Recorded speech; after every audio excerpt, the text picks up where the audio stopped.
This story tells the story of the German soldier on the Eastern Front during World War II. It covers the German army's invasion of the Soviet Union in 1941, the German army's struggles against the Soviet Union's vast military forces, Russian winters in living memory. Zhukov's counterstrike in the midst of this winter in front of Moscow may have been primitive in delivery, but brought the austere to its knees. General Winter did not defeat Hitler. It was rather the dogged ferocity of the Russian soldier. German fighting power had already been degraded by losses in the summer encirclement battles. Although the austere had inflicted 3 to 4 million casualties on the Russians before Moscow, it had lost the equivalent of 30 divisions itself. This was greater than the Northern Army group that had launched toward Leningrad, at 26 divisions strong. The dead included the cream of the veteran German leadership. More than 1/3 of its young officers and NCOs.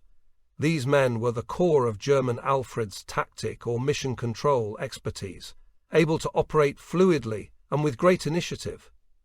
Their loss, alongside 50% of the panzer and motorized vehicles, was irreplaceable. Willpower hemorrhaged from the force as it became less mobile and able to think, close quote, and react decisively tactically.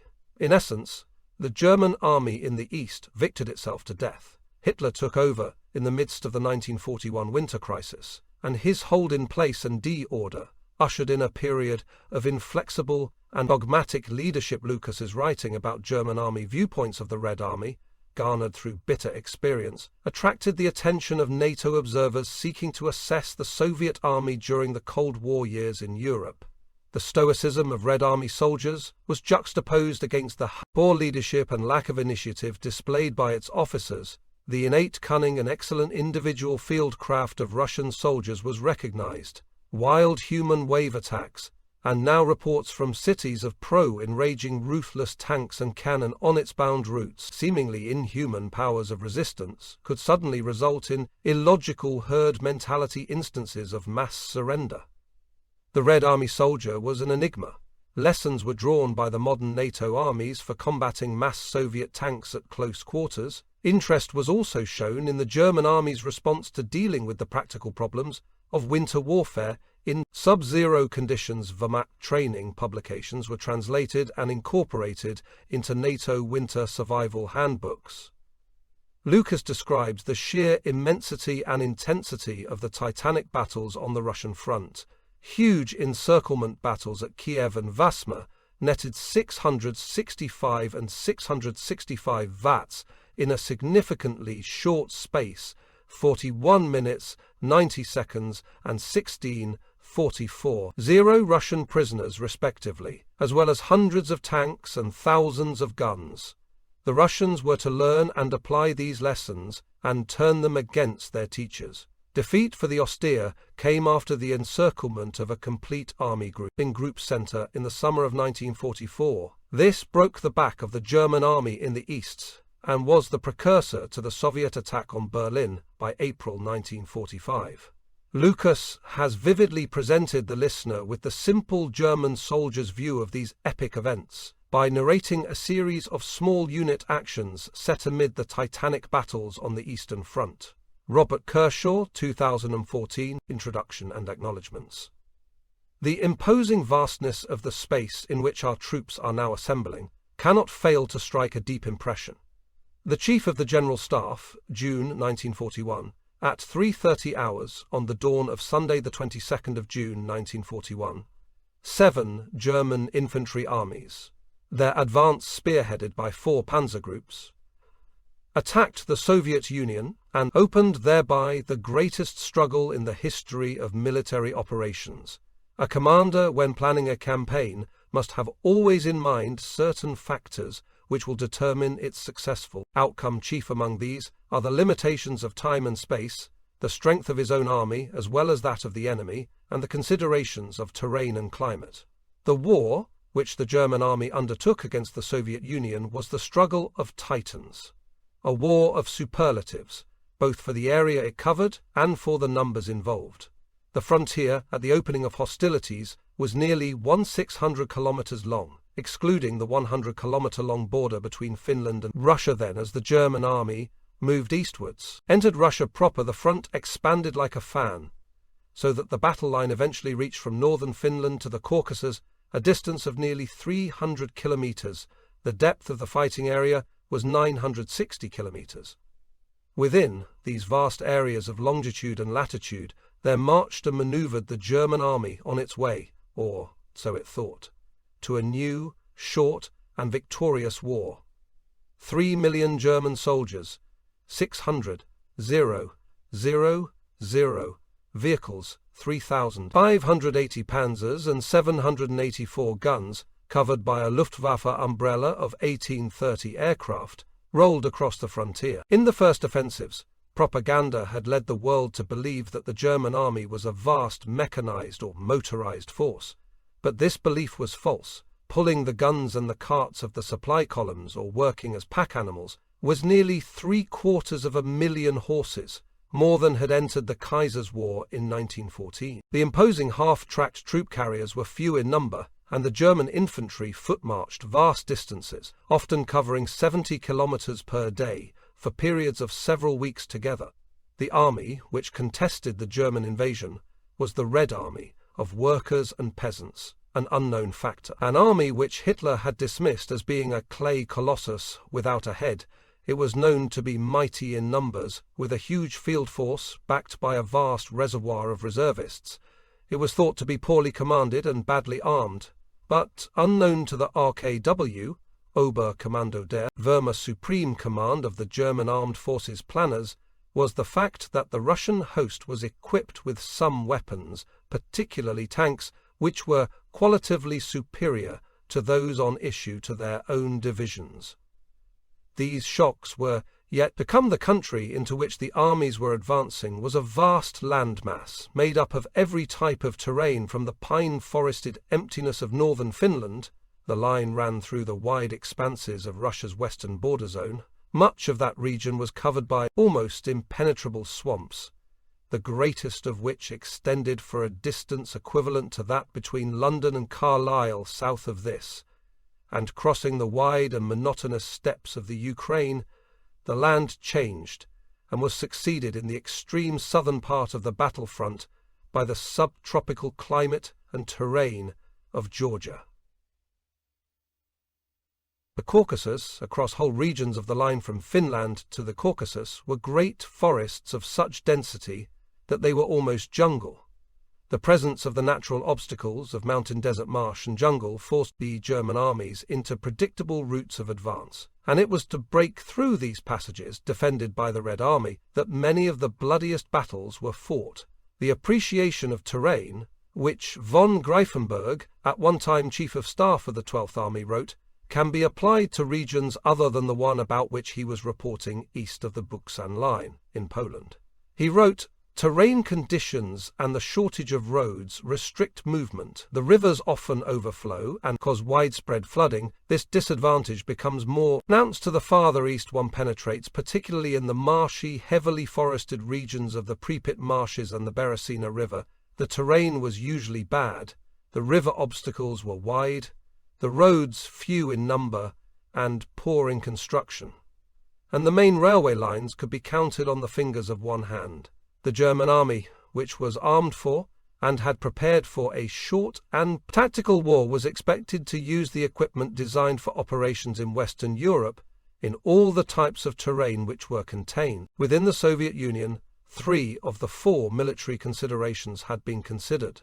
Only that of climate needed to be added to the calculation, and its factor OKW was confident could be disregarded, for it was planned to finish the war with Russia before the onset of bad weather. All things considered, there seemed to have been no impediments which might cause Hitler to shrink back from that decision, which Joseph Goebbels was to declare had caused the whole world to hold its breath at dawn on the day following Midsummer Day, and preceding that day on which Napoleon had invaded Russia. The guns spoke, and their voice was to remain unstilled for 46 months of battle, during which tens of millions were to die. The greatest war in recorded history had begun. This book sets out to describe only certain features of the Russo-German War, of 194,11945, those as seen by the Germans and their allies. It is not a history of that war, neither is it a chronology of its battles nor a potted description of the progress of the campaigns. Rather, it is a random selection of experiences and shock events which serve to illustrate the peculiarities of life on the Russian front. It is a compilation of experiences which were unique to war on that front, of conditions which were first encountered there, or which impressed their own stamp upon the fighting there. That it has to be a random selection of personal experiences is unavoidable in all more than 10 million men served on the Axis side during the years of the war. Each of these had personal reminiscences. Each division which fought there should be accorded the mention of its service. Each battle, the tactics and the weapons used in it, should be adjudged, weighed, and analyzed. Conclusions should be drawn from this, Gallimore free. But this book is not the one to draw them. It will also be seen that there is a heavier emphasis on the first 2 years of the war. The principal reason for this is that, by 1943, the weapons, tactics, and experiences which had made the Russian front unique had become commonplace. A secondary reason for this imbalance is that the German army had begun to lose the war by 1943, and its death at the hands of the Red Army was only a matter of time. Diaries and letters written in later years seldom reveal a writer's true thoughts, for, in retreat or defeat, the principal consideration is survival. Writers of letters home resort to clichés and to circumspection so that they do not worry those at home, and diary entries insofar as these exist usually record only the distances marched, the names of fallen comrades, or the number of kills made. All wars are concerned with aggression, and it can be seen that often this aggression recoils, strikes the aggressor. Some wars follow a pattern in which the victim emerges victorious, after having suffered bitter reverses, while the attacker, after brilliant initial successes, crashes down into defeat. The Russo-German War followed that pattern. There was, however, one difference which set it apart from any other campaign of the Second World War: the hatred with which it was fought. The reasons for this are dealt with in the opening chapter. This mutual animosity produced on both sides of so terrible in nature that I have deliberately excluded them, except in those places where their inclusion sets the seal upon some particular tragedy. It is not my intention to weigh the political, moral attitudes of the protagonists. That their policies and methods were alien to us does not need to be stressed, and I have attempted no judgments for the text of this book. One have drawn upon interviews with former soldiers, upon diaries, letters, and similar unpublished material to supplement these personal narratives. Recourse has been made to war diaries, handbooks, reports, and to official histories. For much of the research that was carried on I am indebted to a number of very good friends, Terry Charman, Philip Reed, and George Clout, all of the Imperial War Museum, and particularly to Matthew Cooper for the work which he carried out on many of the unpublished documents. To all those other campaigns he had taken Czechoslovakia in 2 bites between September 1938 and March 1939. Memo that city emotive to the German mind had been absorbed in the autumn of 1939. Then had come the invasion of Poland. Within a month Poland had been destroyed. 2 short campaigns had captured the Scandinavian countries of Denmark and Norway, and had reduced to the status of vassals the empires of France, Belgium, and Holland. Only 2 countries stood outside the influence of Greater Germany. The one was Great Britain, now bereft of allies on the mainland of Europe, and the other the Soviet Union, an ally of Germany, through a non-aggression pact signed in 1939. There was a partial demobilization of older age groups of servicemen, but at the same time on the western coasts of France army divisions were practicing embarkation into and debarkation from Begias, in which they expected to cross the Channel, invade England. Luftwaffe squadrons had begun the softening up process of bombing airfields from which the RAF might attack any German seaborne landing upon. Gentlemen with whom I corresponded, or whom I interviewed, go my grateful thanks. These range in rank from a former SS general officer down to private soldiers, from a Hungarian field officer to an Alpini rifleman who fought with Army Group South. My thanks go also to the institutions and museums in Great Britain and on the continent whose archives were consulted at a deeply personal level. My thanks go, as always, to those who have supported and encouraged me, to Trouter, my wife, to Barbara Shaw, to Mary Harris, and to Sheila Watson, as well as to the staff of MacDonald and James. Particularly, I should like to mention the expert advice and assistance given by my friends in that company: Judy Chuck, Isabel Smythe-Wood, Michael Stevens, Alex Van X1. Operation Barbarossa. Since the early hours of this morning there has been fighting along the Soviet-Russian frontier. Oko Communique, 22nd of June 1941. At the end of the summer of 1940, Adolf Hitler was the master of continental Europe, the armed forces of the Third Reich, whose supreme commander he was, had conquered an empire which ran from the Channel coast to the River Buk in Poland. From the North Cape to the Alps, surveying the situation at the end of that victorious summer, Hitler could be pleased taking as a starting point March 1938, the month in which German troops occupied Austria, a country outside of Germany proper. He had gained much through diplomacy. Bluff and short, the coasts of Sussex or Kent all seemed set for Operation Sea Lion, the invasion of the United Kingdom, but the Führer lacked enthusiasm for the enterprise. Indeed, he retired to Berchtesgaden for a holiday, at the end of which he announced that the projected invasion would not take place. His mind was made up. He had decided upon his next move, which would make Germany's the only voice in Europe. He would destroy Russia. In the speech on the 21st of July 1940 to the heads of his armored forces, he announced his intention made necessary. He claimed by Stalin's flirtation with Britain, and during the discussion which followed the strategic outline of the new war was drawn the notes made by Holder for his war diary, and, dated 22nd of July 1940, recalled that the intention was the defeat of the Russian army, or the capture of at least as much Russian territory as necessary to prevent enemy attacks against Berlin. The Silesian industrial area's strength required at most 100 divisions.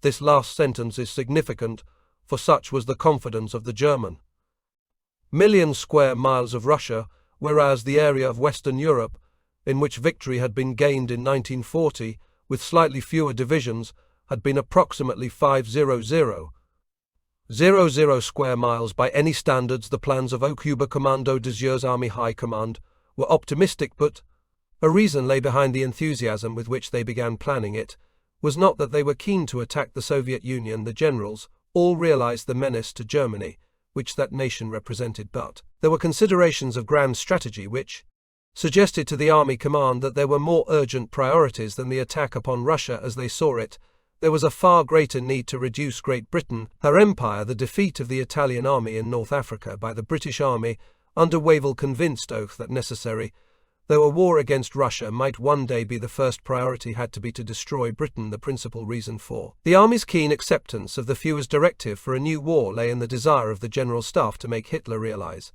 military commanders in the ability of their own army, and such was the low opinion of the fighting qualities of the Red Army that they considered 100 German divisions to be more than enough to win the war. When a comparison is made between the campaign in France during 1940 and the plan for the assault upon Russia, the astonishing fact emerges that for the new war it was proposed to commit only a handful of divisions more than we used during the second stage of the war. In the West, in terms of area, the German army was to be deployed in about a launch through the Ardennes had been reluctantly accepted by the generals, but it proved to be the move which brought victory. The attitude of the army commanders had performs changed from that of being pessimistic opponents of Hitler's policies to men who attempted to anticipate what these might in future be, to plan for them in order to show their loyalty to their supreme commander.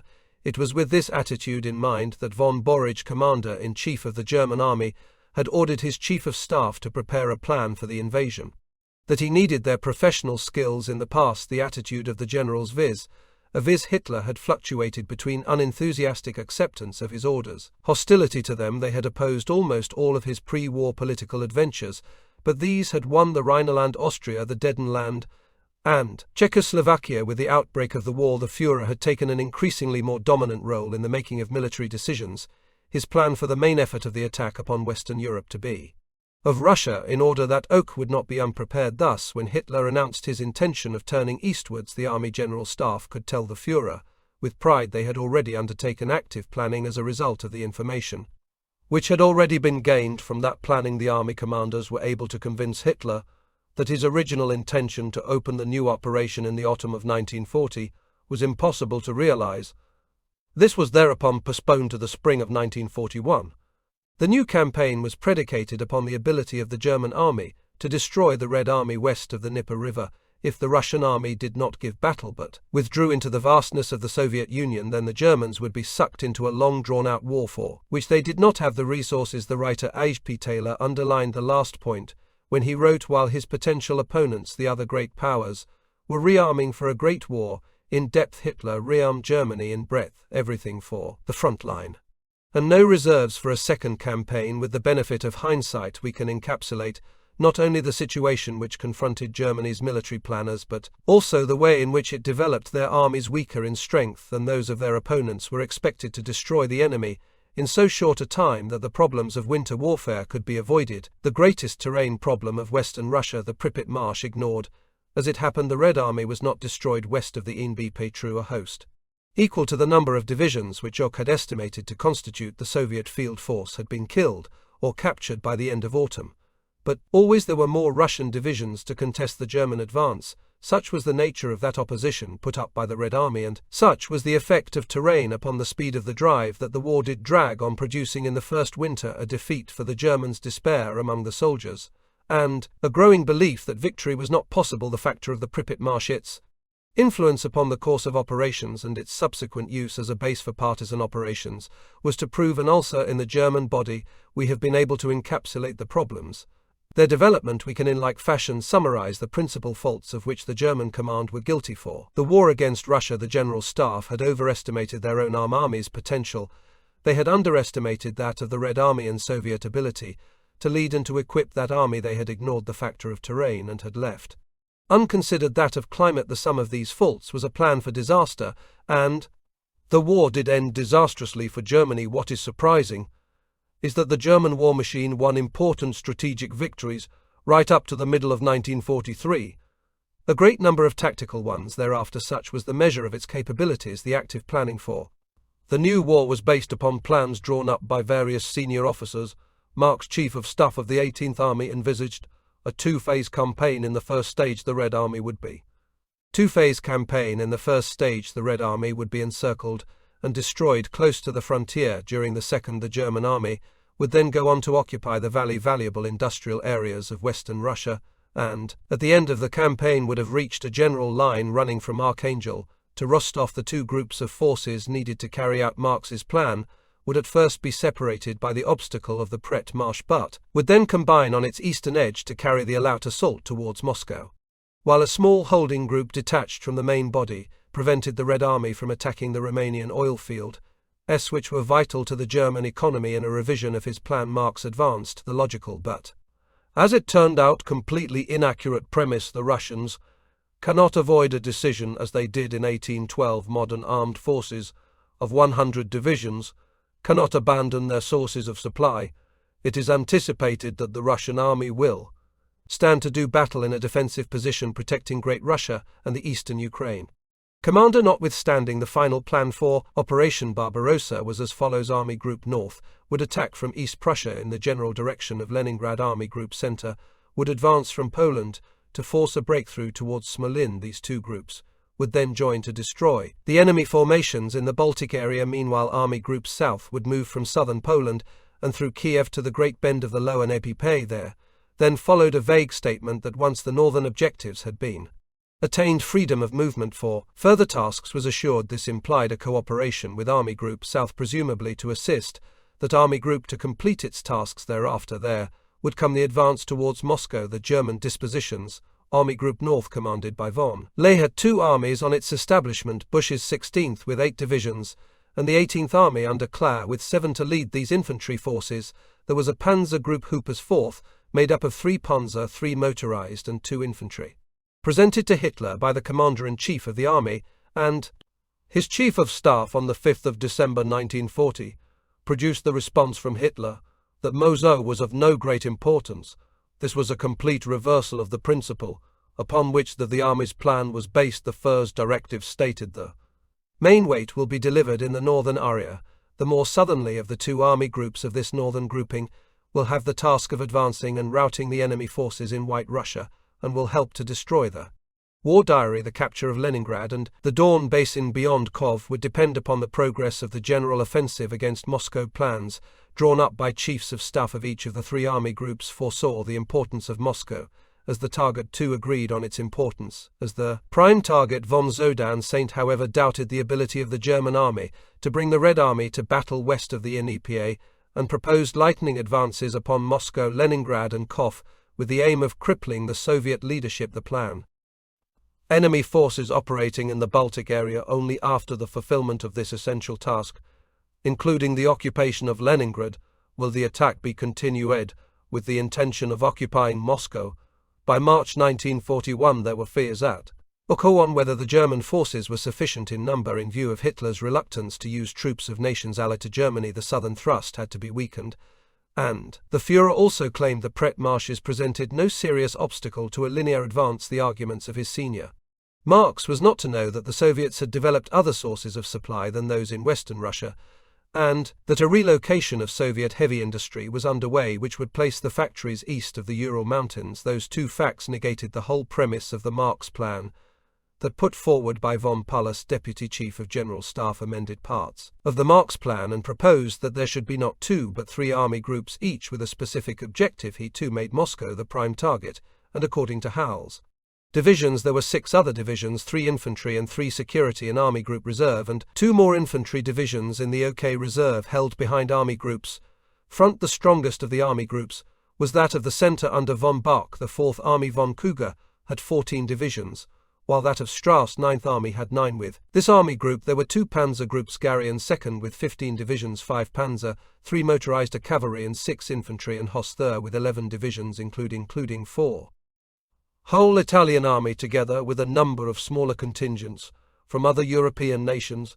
Later still the number of foreign units would include regiments and divisions of the Waffen SS raised from French, Belgian, Dutch and Scandinavian volunteers. The presence of those men in the war against Russia is dealt with in another chapter, although the number of armoured divisions available for Barbarossa had more than doubled, 15 in May 1940, 32 in June 1941. The number of vehicles had increased by only a third, 2574 to 3,332. Hitler, aware of the importance of divisions, thus on the 22nd of June 1941, a host made up of 7 armies and 4 panzer groups was ready to move across the frontier.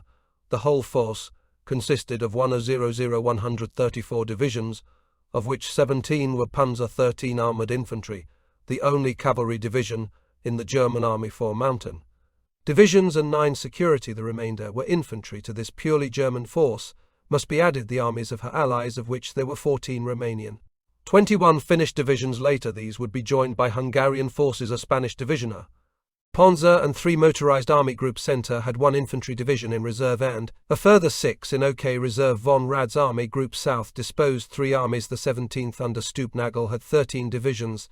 The 6th, commanded by von Raschner, had 6. The 11th Army, with 7 divisions, was commanded by von Scheer. The 1st Panzer Group von Kist, with Army Group South, had 14 divisions, of which 5 were Panzer, and 3 motorized infantry. Army Group South Reserve was 1 infantry division, and the OK Reserve was made up of 6. The armoured thrust to the new campaign had raised the number of Panzer divisions by the simple expedient of cutting in half the establishment of existing divisions, and thus creating 2 divisions out of 1. It will be appreciated that of course the regular formations retained the best equipment, and parcelled out the remainder to the new units. As these were formed, those who were among the last to be raised were issued equipment of the most diverse nature. The 18th Panzer Division, for example, had no vehicles at all until June 1941, when French trucks were supplied. With no delay the troops were then carried straight from the 18th Division concentration area to the form-up zone east of Warsaw. Put into action when the division entered the fighting, it did so with 162 different types of soft-skin vehicle among the 21 major groupings, of which it was composed. One of these groupings had 17 different types of lorry, within a unit establishment of 33 vehicles.